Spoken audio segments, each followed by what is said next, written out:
So you've got a guitar with a Floyd Rose bridge and you're trying to put new strings on it. Congrats on picking out something that has the best bridge ever invented. And also, I'm sorry you have to restring the thing for as long as you have it. I have a confession to make. When I first got this guitar, I used to take it to Guitar Center whenever I needed new strings for it. I had the professionals do the job because I was afraid I was going to mess it up somehow. Knowing how critical the balance of the bridge is, I was afraid I was going to mess up the alignment somehow during the restringing process. I was ultimately worried that it would somehow warp the neck of the guitar and lead to a more costly repair. But all those pricey visits to Guitar Center add up. I decided it was time to roll up my sleeves, pull up my big boy pants, and learn how to restring a Floyd Rose bridge myself once and for all. I've put together the easiest and safest way to get the job done so that you get to do the same for yourself. Once you've learned the process that I'm going to teach you in this lesson, you'll be able to restring your Floyd Rose bridge guitar in nearly, if not the same amount of time it takes you to restring any other guitar. Get ready because now it's time to sharpen your axe.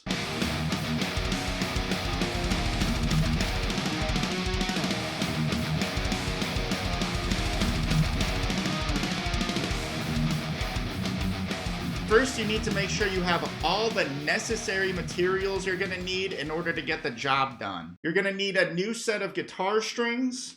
You're going to need a mat or a towel or something to rest your guitar on to prevent it from getting any dings or scratches. You're going to need some sort of pliers, or in this case, I have a string cutter. And this is optional, but you could also get a string winder to make the process quicker for you. I highly recommend getting one because it saves you a lot of time. I also recommend getting something to rest the neck of your guitar on. In this case, I have a designated piece of equipment for that I got in a bundle off of Amazon. But you could also use a rolled up towel to get the job done as well. If you don't have string cutters, you could just grab any old pair of pliers so that you'll be able to cut your strings. You're also going to need an Allen wrench, which may have come with your guitar, but make sure it's a size that fits in the screws where the locking nuts are at the top of your guitar near the headstock.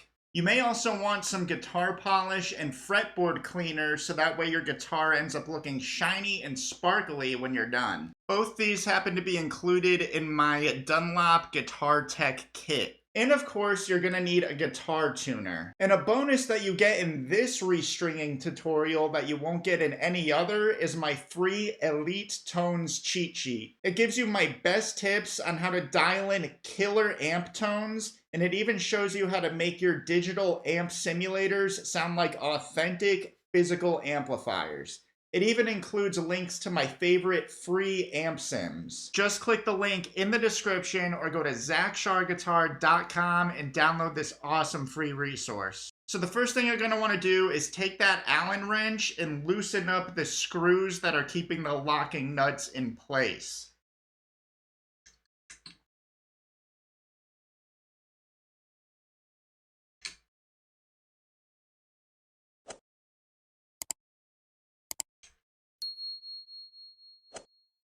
You don't have to take them out all the way, and it'll actually be easier if you don't. So we're going to go through the whole process one string at a time. So I'm going to start with the low E string and work my way to the high E string. I'm going to loosen the low E string first at the tuning post at the headstock of the guitar.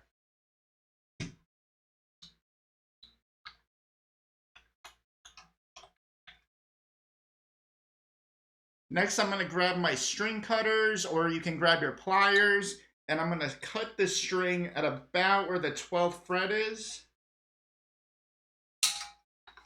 And the reason why we loosen the string before we cut it is so we protect our eyes, because if the string is tight when we cut it, it could just snap up and poke us in the eye, and we do not want that. So now that I've cut that string, I'm gonna just remove both ends of the string from my guitar and throw them in the trash.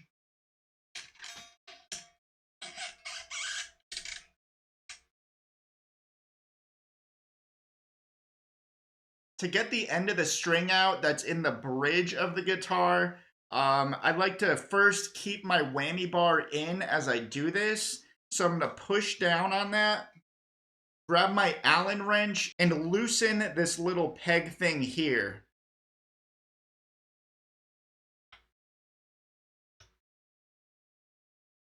All it took for me was about a quarter turn, and out comes the end of the string. Now I'm gonna grab my low E string from my new set of strings. I'm gonna make sure that it's the highest number in the pack. In this case, it's number 42.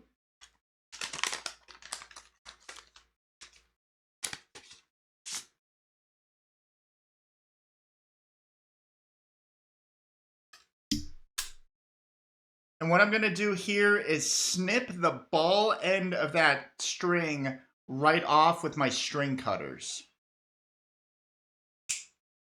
And I'm gonna throw it in the trash because I do not need it.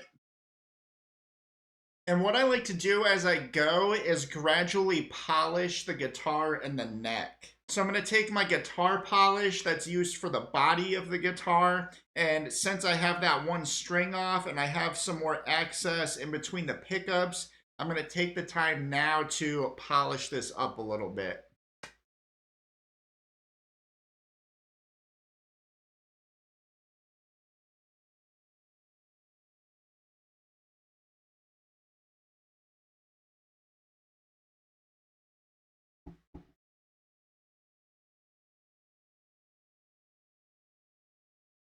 And now every time I remove a string, I'm going to add a little bit of this lemon oil fretboard cleaner.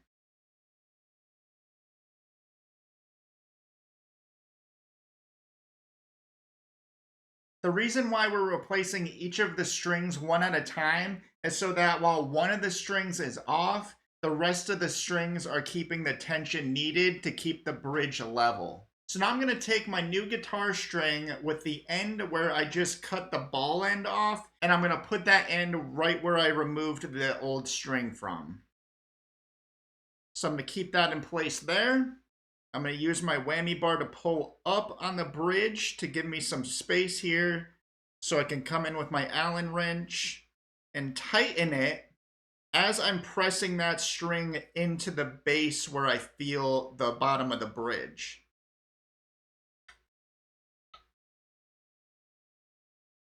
And I tighten it until I meet that resistance. I know it's tight. Now I'm going to take the other end and thread it through under the locking nut and into the hole where the tuning post is.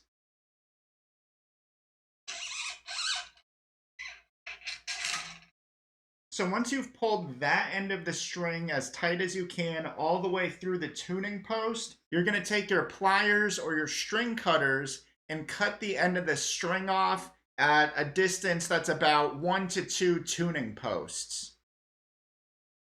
This next step is critical. Pull the string back towards the bridge of the guitar so that way just a tiny bit of the end is poking out of the tuning post.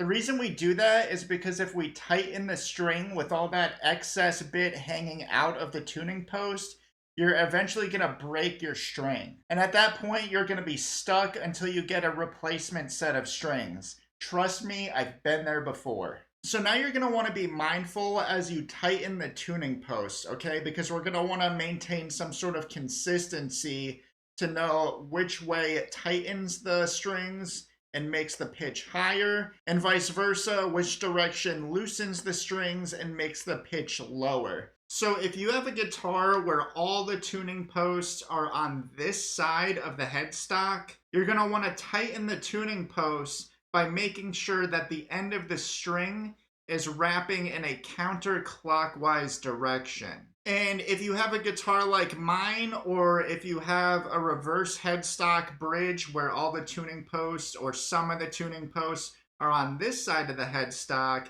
it's going to be the opposite. You're going to want to turn those tuning posts so that way the new end of the string right here is turning in a clockwise direction. Make sure that when you're tightening the strings that each new wind goes under the end that you have threaded through the tuning post. And from here, I like to have my tuner on standby at all times, so that way I can tentatively tune each string as I go along.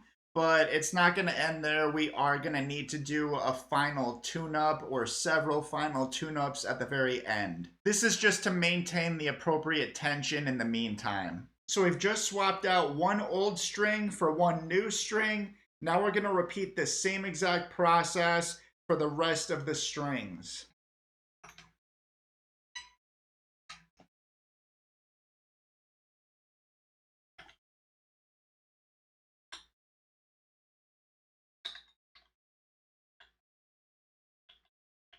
All right, so now we have all of our fresh new strings on the guitar. Now it's time for the finishing touches. We need to give our strings a little head start and break them in right out the gate. And so to do that, we're just gonna stretch them. Take your fingers, put them under each string, and pull up on the strings as you start by where the pickups are and work your way up a little bit along the neck.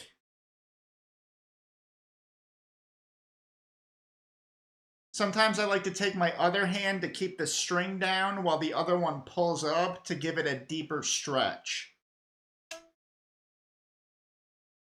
Next, I want to tune the guitar one more time with the tuning post and get it as close as I can to the accurate tuning.